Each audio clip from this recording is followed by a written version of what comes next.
seen how, according to non-dual Shaiva philosophy, Shiva obscures his real nature and takes the form of human individual, suffering from the self-imposed limitations that result from a shrunken state of consciousness.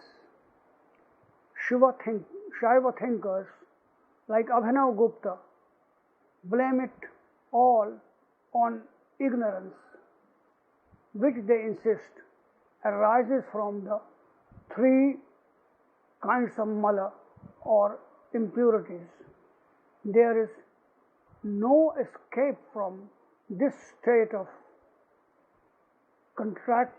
contracted consciousness or samkocha and its disastrous consequences until we recognize our real nature as Shiva again, with the help of methods which expand our consciousness.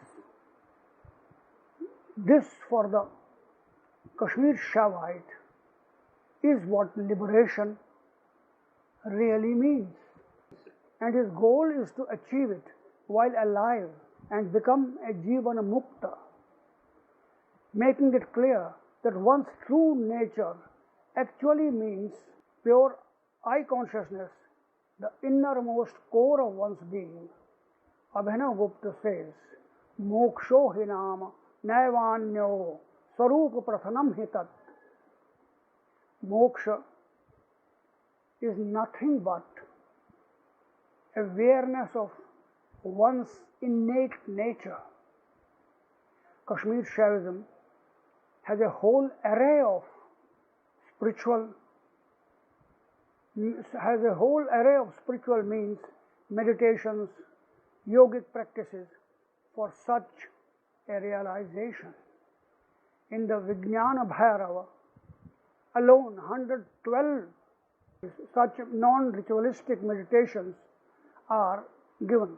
These yogic means to achieve liberation from ignorance and duality is a kind of return journey from the gross to the subtler and purer planes of existence, back to the state of undifferentiation. In his Tantraloka, Abhinavagupta divides under four, or rather three categories,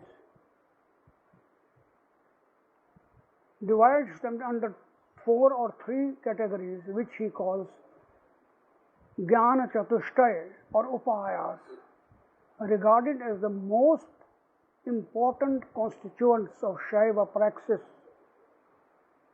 These four upayas or means of liberation are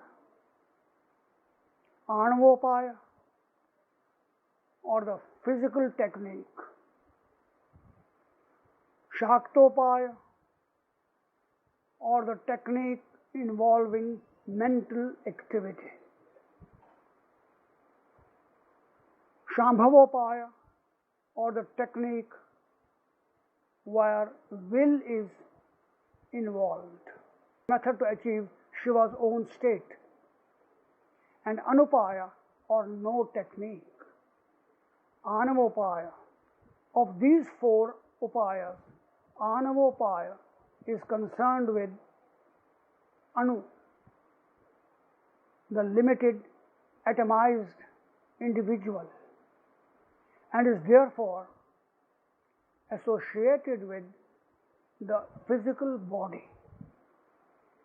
Various external practices at the level of physical effort come within the scope of this upaya. These include yogic postures, pranayama or breathing exercises, mantra, mudra, diagrams, and mental installation, nyasa. Shaktopaya is associated with mental activity in which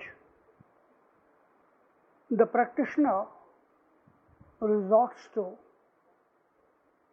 contemplative meditation to purify thought. He uses Chit Shakti to free himself of the thought constructs arising out of ignorance. With the help of one Shuddha Vikalpa or pure thought which the aspirant holds in his mind, Ashuddha Vikalpa or impure thought is eliminated by constant contemplation, and the true nature of self is revealed. Shambhavopaya does not need any exertion at all. Only the visualization of one's identity with Shiva without the interference of any thought process. The yogi in the realm of Shambhavopaya subtly directs the power of will or Ichha Shakti and his reflective consciousness to recognize that his state is no different from that of Shiva and that of Shiva's own state of Swatantra. It is therefore also called Ichhopaya. Anupaya is more a state of being than a means of liberation. It is based on direct, intuitive insight into the supreme reality without any effort. The yogi penetrates into his real nature in a state of uninterrupted awareness due to Shiva's grace or Shaktipada of highest intensity. Nothing has to be gained or achieved in this upaya, says Abhinavagupta. Although all these categories are regarded as means of liberation, it need not be implied that there is just one means to realization in each category. All forms of spiritual discipline are based on one or other of these principles, as Ditchkovsky points out. All lead ultimately to the same goal, which is samavesha or mystical immersion in Shiva consciousness. All are interrelated in a manner that they can be regarded as continuation or extension of one another. The fourfold upaya yoga was systemized by Abhinavagupta in his Tantraloka as the authentic praxis of the Trika path. The yoga of Kashmir Shaivism, though similar in structure to the eight-limbed Ashtanga yoga of Patanjali. In actual practice, it is only six-limbed, Sharanga, as it eliminates Yam and Niyam and gives an absolutely new definition to pranayama and asana.